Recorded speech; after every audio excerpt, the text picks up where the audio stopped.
Oke, selamat datang. Hari ini kita bakal bedah sesuatu yang super menarik. Sebuah misteri tentang angka-angka yang katanya tersembunyi di dalam Al-Quran. Ada satu sumber nih yang nemuin pola-pola unik, dan kita akan telusuri bareng-bareng satu persatu apa sih yang sebenarnya ditemukan.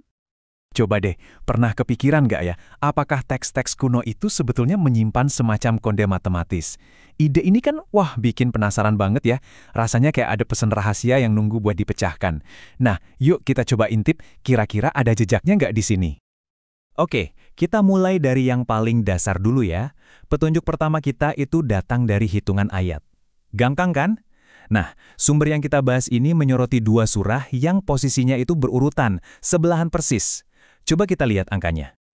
Nah, ini dia datanya. Surah 95, yaitu At-Tin, punya 8 ayat.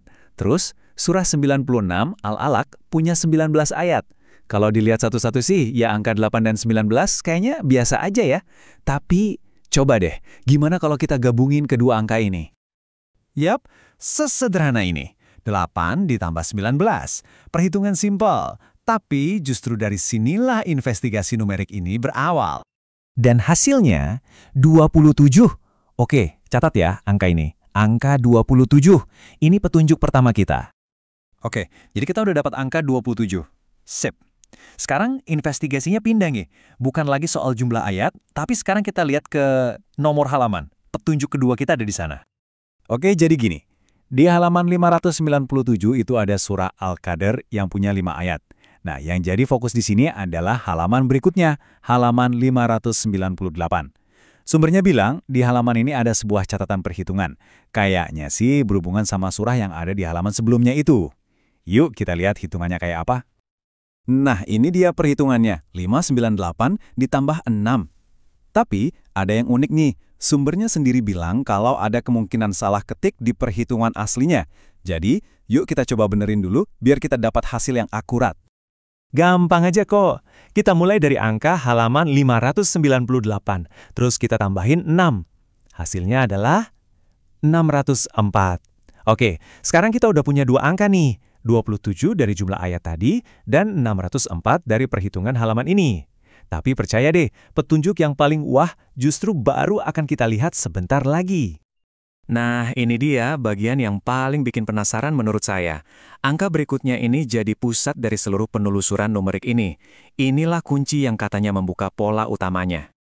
Dan angkanya adalah 6 angka, 5, 9. 6, 8, 5, 9. Sepintas, ya kelihatan kayak angka acak aja kan? Tapi kata sumbernya, disinilah pola paling penting itu tersembunyi.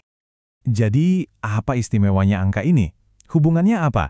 Dan gimana caranya angka ini nyambung sama petunjuk-petunjuk kita sebelumnya, terutama angka 19 dari jumlah ayat surah Al-Alaq yang kita bahas di awal tadi? Dan ini dia jawabannya.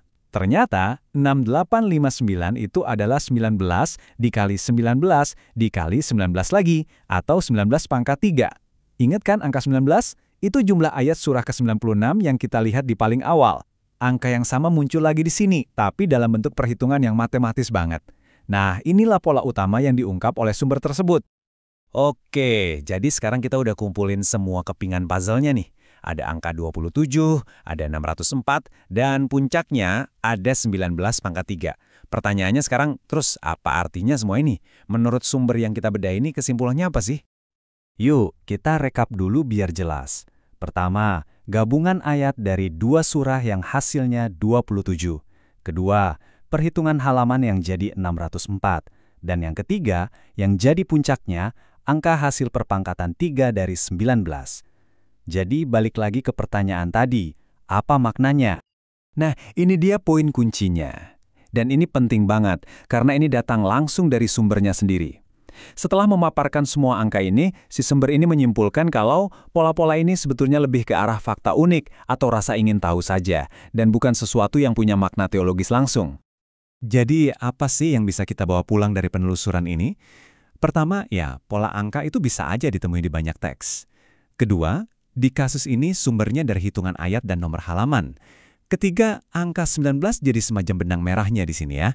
Tapi yang paling penting, nomor 4, Konteks itu segalanya. Sumbernya sendiri bilang ini cuma sebatas temuan unik. Angka ya tetap angka, sampai kita yang kasih arti.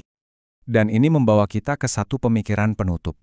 Kalau pola-pola kayak gini aja bisa ditemuin di dalam teks kuno, coba bayangin, pola-pola tak terlihat apa lagi ya, yang mungkin sebenarnya ada di sekitar kita, tersembunyi, padahal ada di depan mata.